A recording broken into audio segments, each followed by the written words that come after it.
Hey there, Tabaxi and Gifts. In this week's Flashlight, we're back at the Howloween Furry Convention in Vancouver to hear about the attendees, TTRPG characters. Let's roll initiative.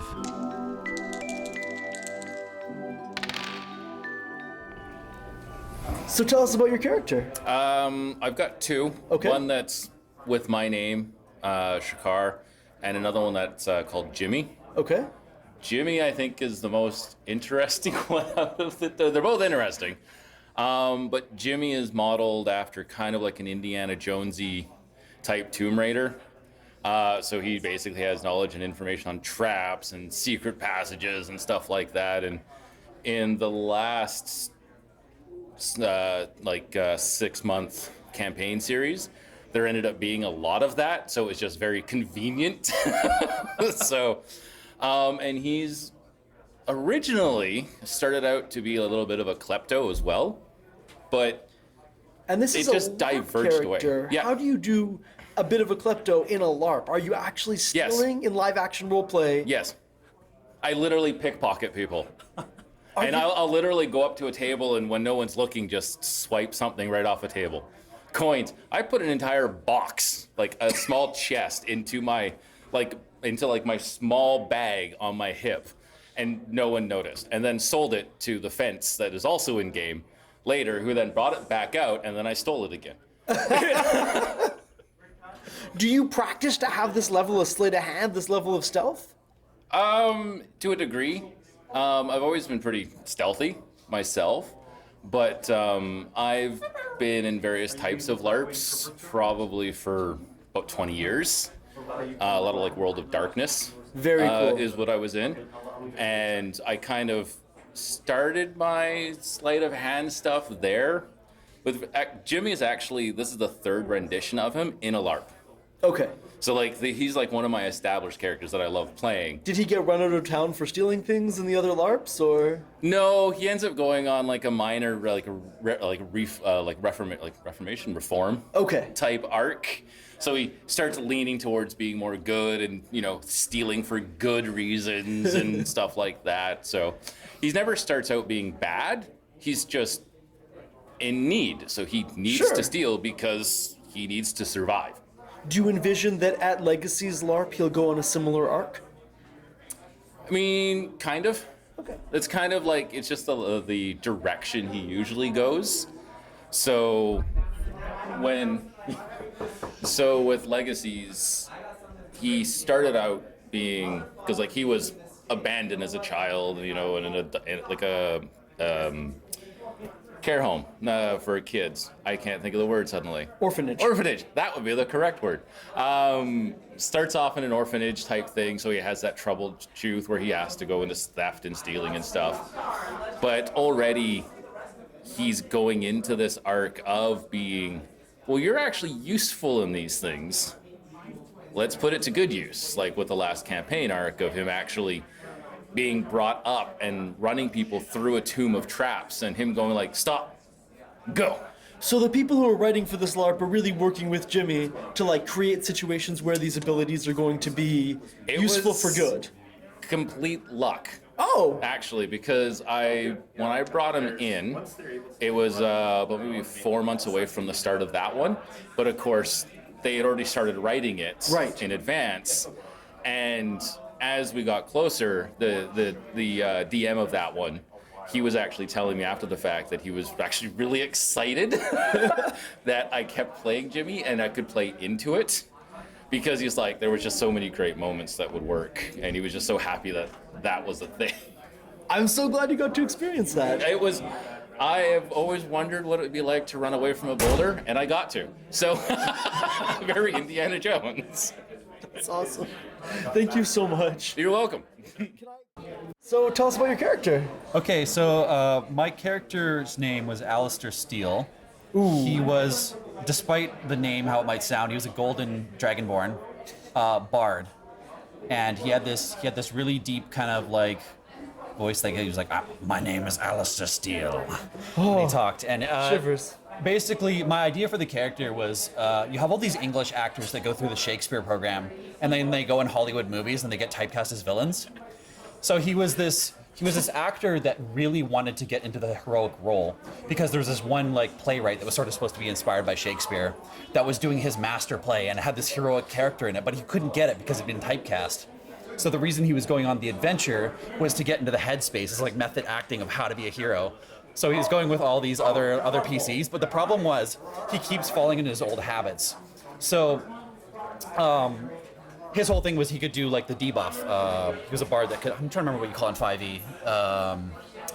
Like as well as giving bardic inspiration, he could give like a debuff to enemies by like insulting them. Vicious Mockery. Vicious Mockery, yeah. Dissonant Whispers. Yeah. I don't know the D&D bard spells that well. So yeah. So he would get into a character and he would like be awesome in combat because he's debuffing all the enemies. Yes. He's like, don't even try and cross the path of Alistair Steele. But like, and he'd be hard on himself. After he's like, no, like I fell back into doing my villain routine. Like I'm never gonna be able to break out of this character. And the reason his name was Steele was actually he was from like this family of blacksmiths. Okay. So it's like, it's like steel, like he's a steel worker kind of thing. And so it looks like he's a golden dragonborn. It's like why you're called Steel. But the reason was because I had Jeremy Irons in mind when I came up with him. So it was like supposed to be Iron Steel because I was thinking of like Scar and like like him in the D&D movie. Obviously, this like horribly campy role that he played. His whole thing, like he was inspired to theater when he was a kid. He was told tales that there was like elves living in the woods near his house, and he was kind of like an elfaboo. He like really admired the idea of this like culture of poetry. I love the term elfaboo. That is wonderful. So he ended up running away with like the circus and then like learning to act and he was a really fun character to play. His wife, he married an elf, of course, and she would always do these like big sexy paintings of dragons. Like she kind of was like had like a dragon thing. But her painting, so the cool thing was that the DM did, this had nothing to do with me. Sure. Like, it turned out that my wife was a seer. So all these paintings of dragons that she was doing were actually like these villains that were working behind the scenes. Oh. Like the villains of the overall campaign. Of the overall campaign, yeah. And I guess what kind of arc do you foresee this character having in the long run? Is he going to be successful in, breaking out of that typecast and doing the method of acting? I think so. I don't want to make him like a failure. I think like he was generally like a very like he actually was heroic, which is the funny part. Like he was a really good-natured person. Sure. He loved to help people, but then once he gets into the method, like the mode of acting, he always seems to go back into this thing. And unfortunately the campaign never really got finished, but I did see him as eventually being successful in getting the role because he was ultimately a hero at heart. He just needed to learn that he was. That's beautiful. Yeah. Thank you so much. Yeah, thanks very much. It's good to see you. Good to see you too. Yeah, sure. Cool, so tell us about your character. Yeah, so I basically had to play like a guest character for friends, like a Pathfinder Very cool. campaign. And so I kind of ended up using someone that's like a personal mascot for me. The name is Koboldly. Okay. I'll give you two guesses as to what species they are. They're a kobold. Okay, Yeah, yeah. I know, surprising. And so in Pathfinder, there's this very interesting, cool thing you can do with kobolds because they have prehensile tails. Yes. Where if you're a gunslinger, you can reload with your tail. So into this kind of a high fantasy setting, in comes Koboldly, this gunslinging prospect for the Pathfinder Society. Some very silly things ended up happening. There's this mechanic called grit, and there is this cheat death mechanic where you can spend all of your grit to save yourself from a fatal roll. Very cool. So in order to catch up with the bad guys, Koboldly's not very smart, by the way. So, say you're on the top of a cliff. Yeah. And they're on the bottom of a cliff. Yeah. Well, what's the fastest way down? Oh, so you're cheating death a lot. I cheated death once there. Koboldly would say it was very heroic. Observers would say he leapt from a 200-foot high cliff, face planted, but when the dust cleared, he wasn't there. Wild. Some would say he took up a perch and began shooting. Others, more observant perhaps, would say he basically crawled behind a rock, tried to put his guts back in, and then plinked desperately at the fleeing villains, and hoped they didn't figure out where he was shooting from. And basically the outcome of that segment, because obviously I was only in there for a one shot, was that they had the context was the party had been trying to impress the Pathfinder Society, but my guest character leaping off a cliff in apparent heroics, Yes. was so impressive that Kabobi ended up taking their spot and going off to do better things for the Pathfinder Society. Oh, so that was how the character's arc on this one shot ended. Yes, is I took their coveted place and the DM just like spirited me off, and that was how they got me out of the That's very scenario. fun. Do you feel like being? What was the experience like of being this one shot character? It was very liberating, because I was like, I mean, it's part of why I was like, I guess I'll hope this is how cheat death works, because I'm not attached to Kabobi, right? Like I've like played that character in like other things, like there have been different incarnations, different settings. Sure. But in this particular thing, I'm not part of like a long campaign. Yeah. I'm in it now, so. And so you can take big swings, you can take big risks. Yeah, so I took a big risk, and it's just like, and either this will be really funny or really cool. It was a weird hybrid of both. So, and so that is something that, and maybe people who are in an active game could even think about that, maybe pulling back a character and coming in with a one-shot maybe will free you up for better roleplay decisions. Definitely more risk-averse role-playing decision, yeah. Yeah. I think the first time I ever played him in like a 2E thing, he ended up getting like pulled under a sewer grate and like eaten by a were-rats. Very prone to dying. He has 4 strength. Oh no. So anyway. Thank you so much. This sounds extremely cool. Yeah. Moo. Good luck with the podcast. Thank you so much. Cool. Tell me about your character. Cool. Okay, so his name is Drogmire. I got the name from a Jethro Tull lyric that I misheard. What was the lyric? I genuinely forget, but it was on Thick of a Brick. Okay. He is a orc paladin. I forget the name of the deity that he's sort of like attached himself to. It was the one with the oak leaf as a logo. Okay. So his whole backstory, right? So I don't have a name for any of the countries and shit. It's just somewhere that's not where the action is happening in the campaign, right? Mm-hmm. So he's from a place that had a big bloody disgusting war against the humans and the orcs. It was not a good time, but eventually they came to a truce, right? And now they're all as buddy-buddy as they can be, right? Sure. So one day the king from the human kingdom was like surveying a battleground. There's lots of like remnants of the battle, right?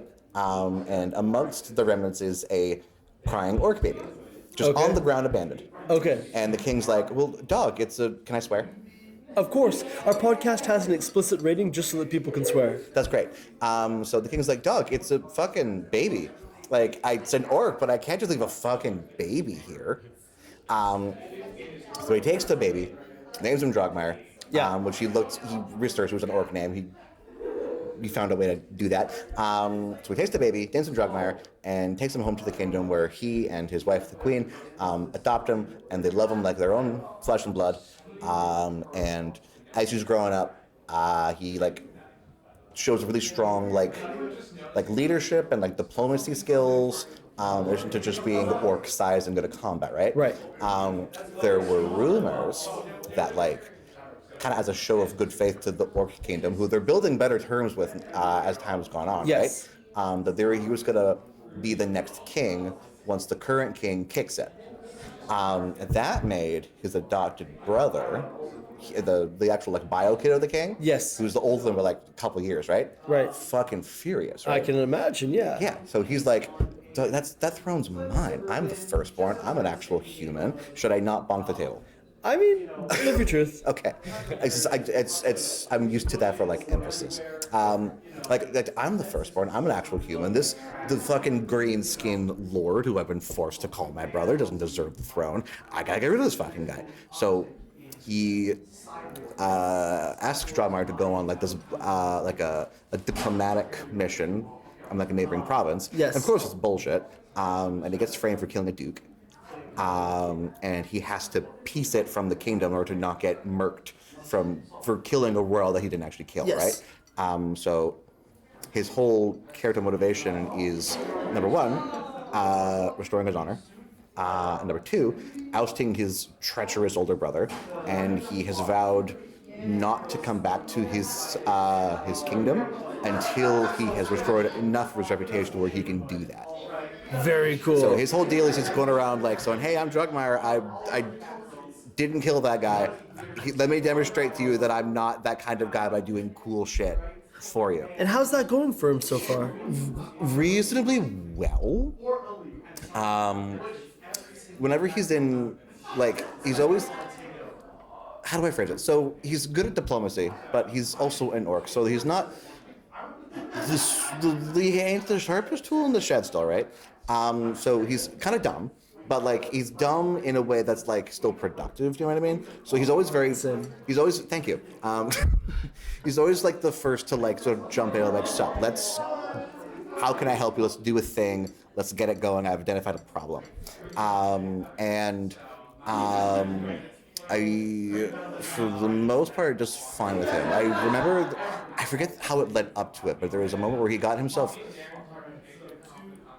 kidnapped into like a Fey realm and like tied to an altar, and he had to like sort of diplomacy his way out of that.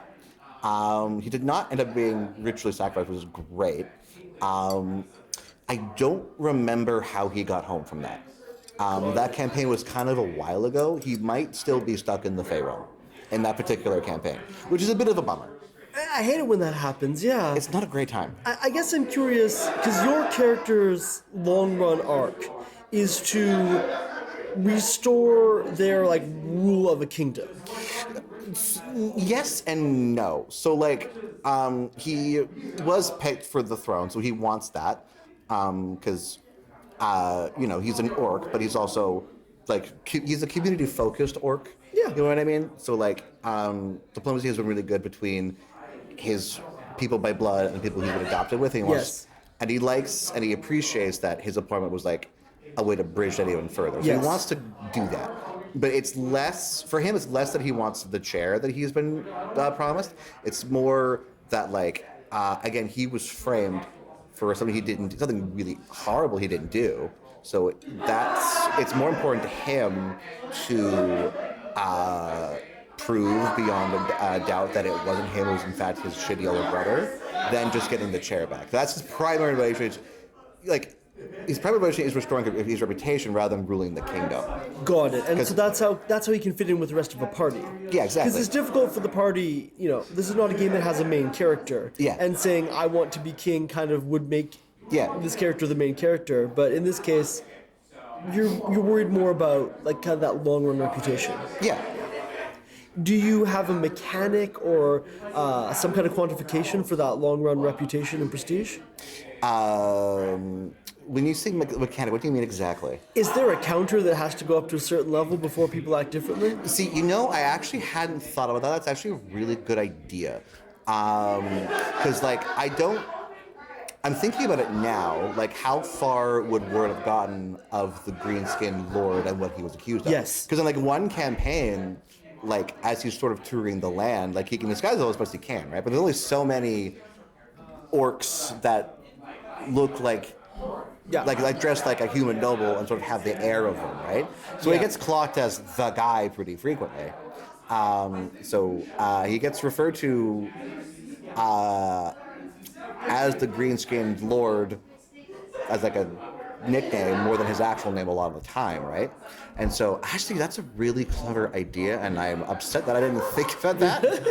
But because that would add to sort of like what his goal is, right? Yeah. I can imagine that like if he's in a new like place or province, and people are like, oh, the green-skinned lord coming to town, stow away your dukes.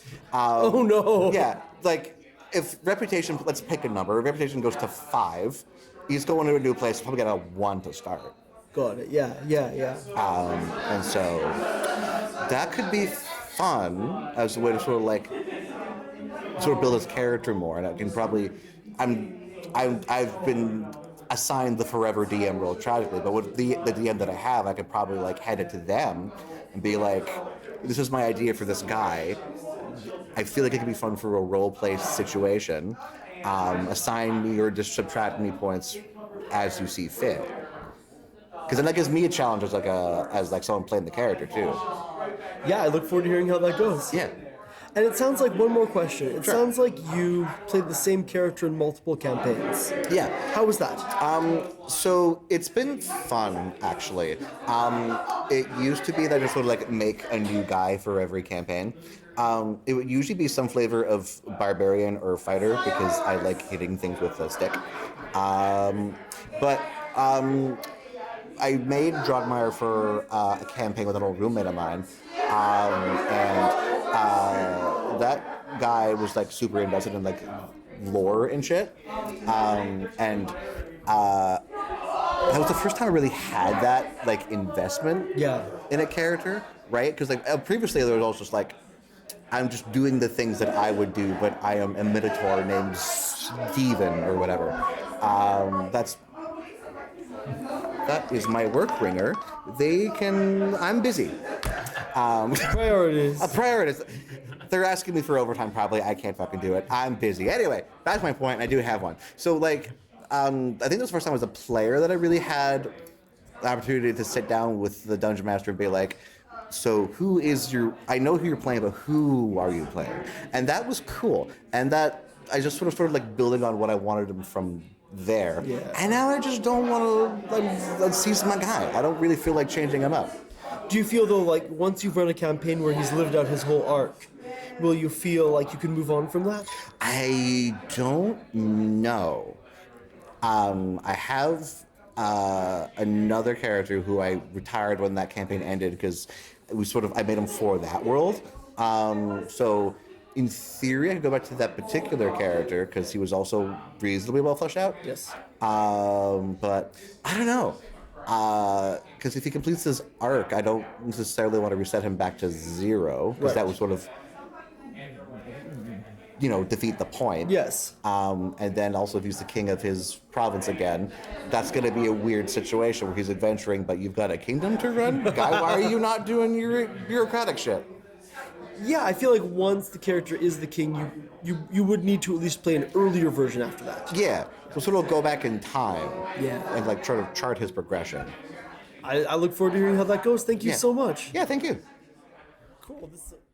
So tell us about your character. Well, I'm a dungeon master. I'm running a game based on the skeleton of 5e, where I just took like the basic classes and stuff, and I've reworked a lot of stuff. Like I changed how vampires work, I changed lycanthropy, I changed spell slots, I changed how everything works. There really isn't any more power scaling. Like you're not limited to how many items you can be attuned to. It's like extremely high fantasy. In the game that I was running recently, I had 4 players. I had a human paladin of vengeance, Aarakocra, druid of the moon, a human artificer who is basically Ash from Evil Dead. I gave him a magic shotgun, and he didn't need ammo. His infusions with the artificer is he just blasts elements out of the shotgun. Oh, hell yes. So he's just shotgunning everything. And then the other character was Beaverkin, and she was trying to build a ship to travel across the world. So my personal style, what I do, is I'll ask you to create a character with a backstory. And I'll have everybody come together and tell me their backstories. And then I'll take that and I'll craft a narrative using everyone's backstory. So for example, I had Inquisitor for a religious organization, a Moonfire Druid who wanted to cleanse corruption from their homeland, Ash from Evil Dead who was trapped from our world here from the 70s, and the other character I said. So there's a lot of tonal dissonance happening here. How do you handle that? Well, everything gets mixed together. And the corruption that the Aarakocra wants to cleanse from their hometown is being caused by the religious organization that the Inquisitor is working for. Got it. the religious organization the Inquisitor is working for is responsible for the rift that brought the human from the other world to the fantasy world. And what is it? There's the Black Site, the Aarakocra, the Biva. I'm having trouble remembering the characters. That's fine. I'm curious as to why you made these changes to the system. 5e is very limiting. I don't like saying no. I don't like saying, no, you can't do this. No, you can't have that. No, that's not possible. No, it's not going to happen. I don't like doing that. So, but like the counterfeit, I get what you mean, because you're playing a game with your friends, you want to have fun. Yeah. I guess the countervailing, like the case for stakes, right? The case for scarcity is that it makes people make trade-offs, well, right? you have to watch your rations. You have to watch your food. Yeah. You don't drink water, you'll die. Yeah. You don't eat food, you'll die. Yeah. I do temperature, survival. Like if it's cold, you need warm weather gear. So the scarcity is coming from their ability to survive, not from their magical powers. And the deadly enemies as well. Like you are not limited to what you can carry, neither are the enemies. Got it. And I've created regiments. So you have one trog doesn't pose much of a threat. You put 14 trogs into one unit. And you have one unit of 14 trogs. Sure. You take all their max HP, you pool it together, and you take the stats of the things. So if a Trog attacks and he does 1d8 plus 3 by himself, 14 Trogs do 1d8 plus 3 plus 11. Okay. So you add the number of Trogs to the extra damage. You don't roll extra dice. You're describing how you can make mobs, basically. In 5e. Okay. And then I like it because, say you crit on a Trog and you do 280 damage, and he's like, right? If you crit on a regiment of Trogs and you do 280 damage, you're like tearing. The visual representation of that is like you're tearing through the whole regiment in 6 seconds by yourself. Versus the visual representation of like you do 280 damage to one guy, you just. I mean, HP is always going to be somewhat of an abstraction. Yeah. Yeah. I guess I'm curious. Was this campaign really focused on combat more than on like a long-term arc of what was going to happen? I personally try to incorporate the 3 pillars as much as possible. I'm not a combat guy. I don't like combat, actually. My favorite part is role-playing and exploration, and dungeon crafting, and world building and stuff. But a lot of my players really like combat. Like, combat was the paladin's favorite, because he was a combat-heavy character. Got it. And his first boss, I had him fight a mechanical robot that was healing with fire. And he jumped in its mouth and tried to cast a fire spell, and then it healed it, and he got, like, bit. And he got spit out into the mud, and his party's like, oh my god, they took down Blacksite, what are we gonna do? And he's like in the mud, he's like, hold on, let me heal myself. And he like stood up. It gets really, really epic. It's really awesome. I have so much fun. This game is built around epic moments. Yeah. And like being there for your friends, and like you were saying, furry TTRPGs is like being comfortable in your body and the strength fantasy. But also, I feel like having your community. Like, absolutely. The Aarakocra is from a northern mountain village. The Inquisitor is a religious nut job. One guy is from a completely different reality. And the Beaver is from across the ocean with a different culture. And they all come together and all work together towards a common goal, which is something that I really like. It's a lot of fun. Thank you so much. This is really cool. Thank you for having me. Yeah. It's like I never get to. When it comes up. I never get to just nerd out. That's why we do this, because it's so fun to just. Everyone's got these wild stories that only 5 people in the world have ever seen. Yeah. That's so awesome. Okay, thank you so much. For sure. Thank you. I'm gonna bother that guy who wanted to be on it as well, if that's okay. Thank you. Yeah, of course.